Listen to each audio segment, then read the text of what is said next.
ou poisson. Il y avait un banc de plus de 80 là, je pense. Hein. Oh là là. Ouais. Beau brochet. Mais j'ai même cru qu'il allait me couper. Énorme pike. Énorme pike. Oh putain, c'est pas un brochet.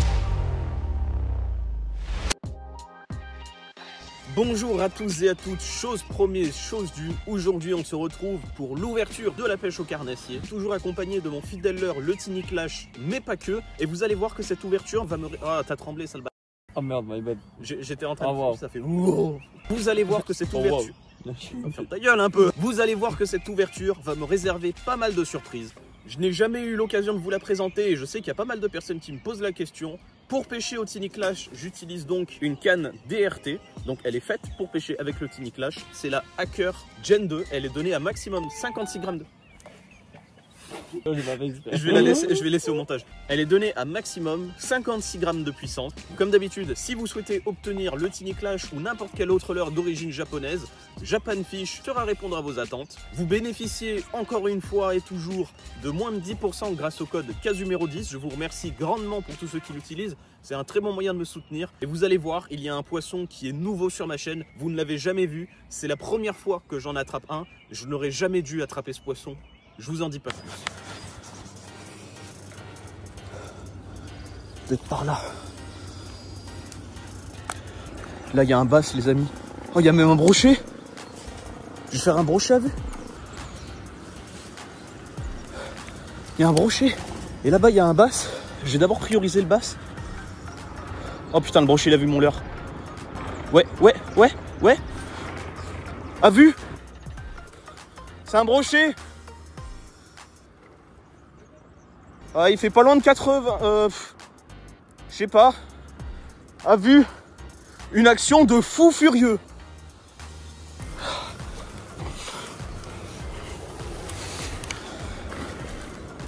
Un truc de fou.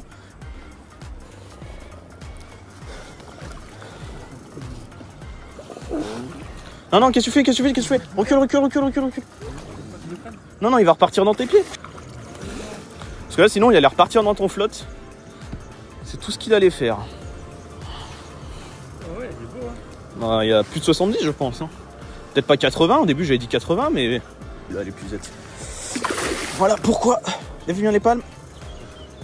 Il faut juste que je fasse gaffe à ce qu'il reparte pas dans mes pieds. Regarde si je le chope par la queue. Ah, quoique. Bouge pas trop celui-là. Ouais. Il a une belle couleur. Ouais, il y a en fait peut-être 80. Tu l'as vu là? Je le voyais bien partir.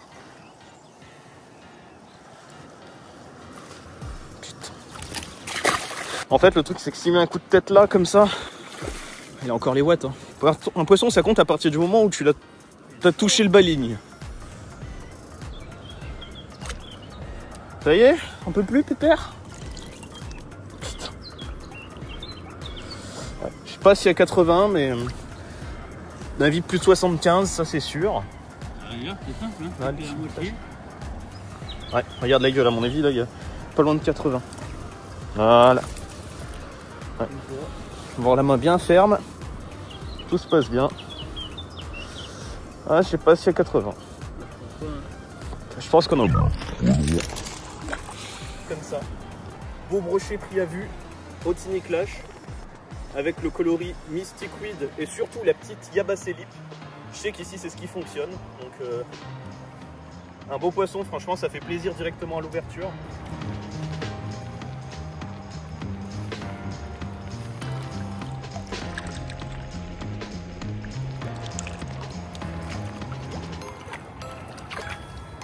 Donc ouais, j'étais en train de faire ma petite pause durant cette ouverture et en passant je me suis dit que je vais regarder un petit peu les zones.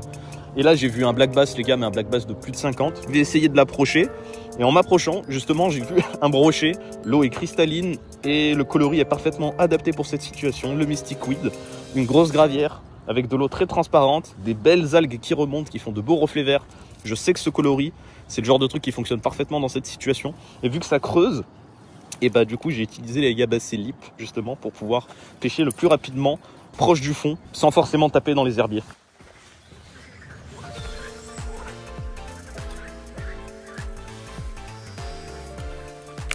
Là, il y a une belle arbre mort. Oh, poisson. Ah là, bah ça je pourrais montrer la vidéo. Parce qu'il y a des abonnés là juste derrière. C'est vous, Casumero. C'est ça. C'est où vous avez fait la truite de 70? Bon, il est pas très gros celui-là. Ah, par contre là, il pourrait se décrocher facilement. Leurre, il fait un peu n'importe quoi. On dirait qu'il a le badling dans sa gueule. Je sais pas ce qu'il fait le leurre là, il pourrait se décrocher facilement ce brochet. J'ai déjà décroché des poissons dans cette situation quoi. Alors que je décroche jamais avec la canne. Mais là pour le coup, le leurre il fait un peu n'importe quoi, je vous avoue. Faut que j'essaie de le ramener gentiment, mais un peu urgemment. Si je veux pas le décrocher. Ah, décroché. Bon, j'avais dit, c'est ce qui arriverait. C'est pas bien grave. En fait, le leurre là, il l'a retourné dans sa gueule. Et voilà, bon, j'ai vu ça, j'ai dit allez bon. Celui-là, il y a de fortes chances qu'il puisse me couper ou qu'il se décroche. Parce que là, vous voyez, il y a une espèce de nœud qui s'est formé lors du combat. Ah, fait chier.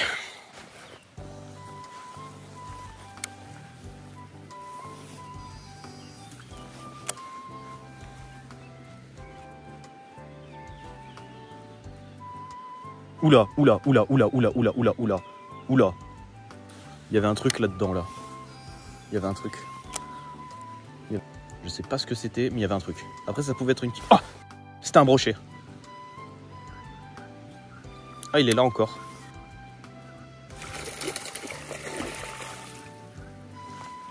Brochet. Ah ouais, il coule, mais comme une brique. Bon, par contre... Je catapulte, hein, mais bon. Canne bien haute comme ça, ramenant... Ouh! Poisson. Je l'avais dit, comme ça peut le faire. Alors ça par contre mon gars, on dirait une carpe. Oh là là, ouais, beau brochet. Je vais desserrer un peu mon frein. Oh non, c'est moi les piqués au bord, pas de problème. Oh là là. Bon, il est pas très gros mais bon. Il est même pas si gros, mais punaise, qu'est-ce qui s'est bien battu celui-là?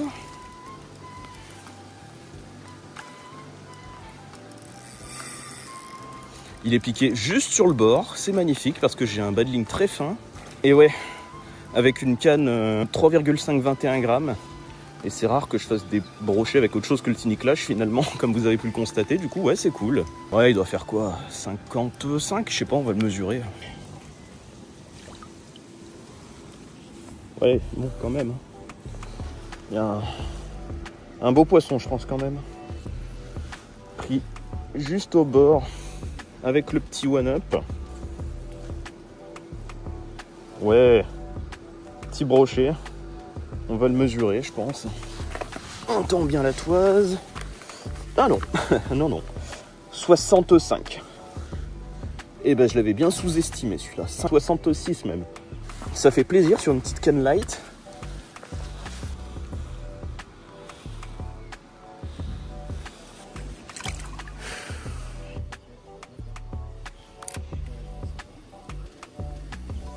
Et poisson.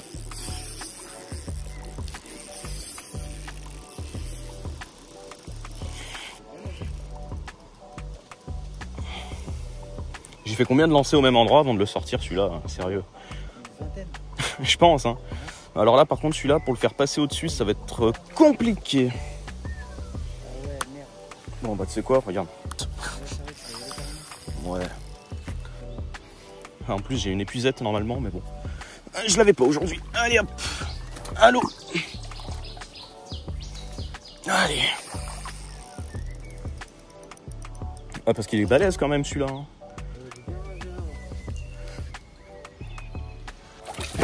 Oh, la vache.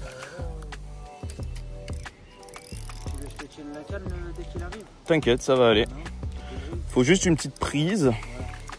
Mais ouais, il est énervé surtout.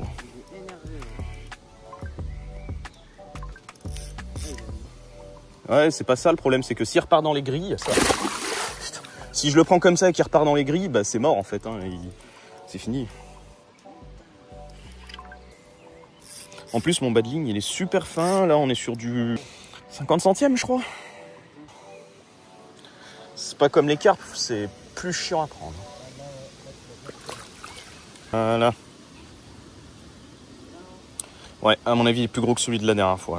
Là, à mon avis, sur un poisson de plus de 70. Bon, je vais prendre juste une ou deux photos. Parce que si je suis allé le chercher dans l'eau, je pense qu'il mérite bien c'est une ou deux photos, celui-là. Le one-up, il a été pris juste en bord de gueule. C'est le même one-up que la dernière fois. Et là, regarde les dents. Tout ça, là. Ah ouais. Ça, mais y pas tes doigts. Hein. Regarde là. Ah ouais, c'est violent. Un sacré spécimen. Il a bien mangé là, tu sais s'il a bien mangé ou pas? Il est bien gouillé du penses? J'ai pas trop de doute sur le fait qu'il ait bien mangé. Je sais pas combien il doit faire, je vais le mesurer gentiment, mais à mon avis, là, on est sur un poisson de 70. 72.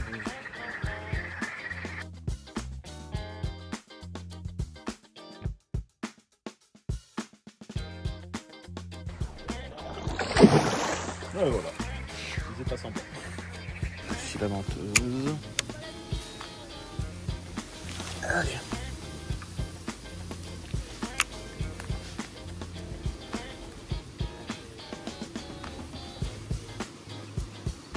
Oula. C'était un poisson, ça? Ah putain, poisson!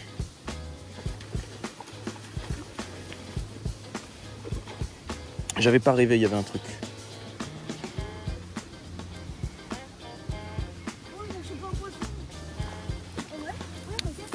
Cette fois-ci, j'ai pas été trop con, j'ai pris des puisettes.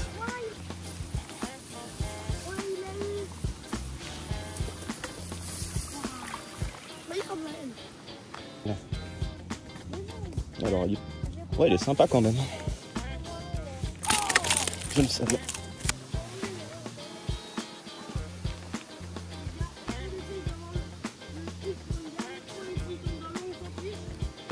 Pour ça aussi que c'est bien justement d'avoir les épuisettes, c'est vu que je sais que j'aimerais bien le mesurer, d'avoir une épuisette pour pouvoir le mettre gentiment dans l'eau sans avoir à le brusquer, c'est pas mal. Du coup là, hop là, il est encore bien énervé. Alors, poisson 2, ouais, 65, 66, je dirais presque le même que la dernière fois. J'avais fait un pareil, 65, 66.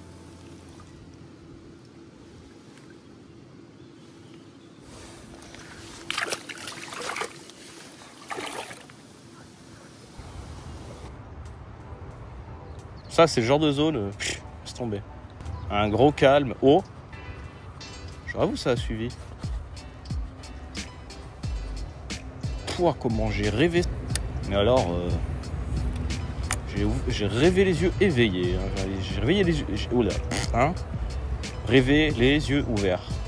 Ah non, celui-là, je l'ai pas rêvé. Il y avait un broc, mon gars, ça m'a réveillé. Il y avait un broc de plus de 80 là, je pense. Hein. Sans trop de problèmes. Oh, mais un truc, pouah. Oh, il est sorti de nulle part, mon gars. Vraiment, il est remonté droit comme un i. Sérieusement, il était pas maîtré, mais il devait faire 90, 85, facile, je pense. 85, allez. Reprends-le, s'il te plaît. Alors, par contre, faut le taper quand il est dans l'eau. Ouais. C'est ce que je disais. Faut le taper quand il est dans l'eau. Énorme pike. Énorme pike.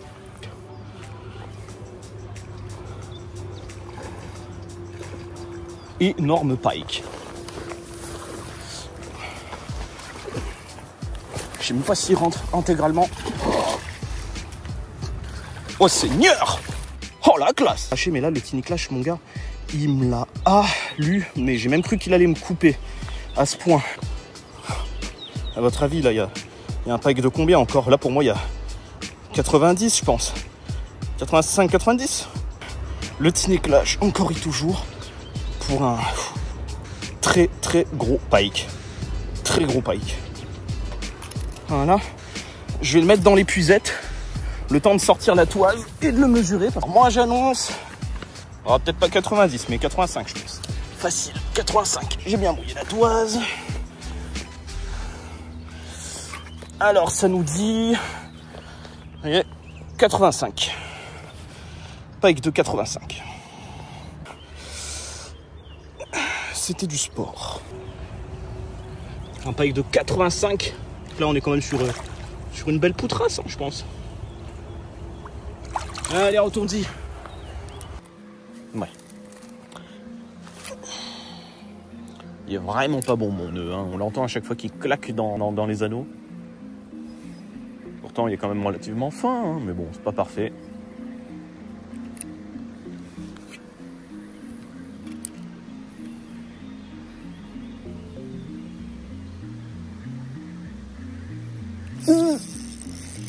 Oh, qu'est-ce que c'est que ça? C'est tout petit. Un tout petit brochet. Oh putain. Putain, c'est pas un brochet, c'est un cendre. Un cendro McDraft. C'est une blague. Un cendro McDraft. On n'avait jamais encore fait celle-là.